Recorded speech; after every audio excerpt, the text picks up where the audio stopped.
Napapaisip nga po ako, yung nagkomento nito, hindi ba't 6 na taon ding tumangan sa renta ng gobyerno? Sabihin na po nating minanalang din nila ang problema, di hamak, mas luma naman ang pinamanang nilang problema sa amin. 6 na taon ang ipinagkaloob sa kanya para tumulong sa pagsasayos ng mismong inirereklamo niya. Pero ngayon, tayo na nga ang may bitbit na problema, tayo na nga ang tutugon dito, pero masakit nga ho, may gana pa tayong hiniritan nung nagpamana. Naalala ko rin po, nang na-recover ng NBI ang isang banyagang bata na nakidnap.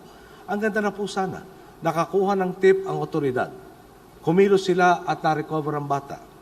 Masaya ang mga magulang nakapiling na muli nila ang kanilang anak. Masaya ang bata, nakayakap niya ang kanyang ama't ina. Masaya ang otoridad na maayos matagumpay ang operasyon nila. Mukhang ang hindi lang masaya, ito nga pang angkor natin na nagawa pa uling humirit na baka na-set up lang raw ang rescue operation at binayaran lang talaga ang ransom. May naitutulong po.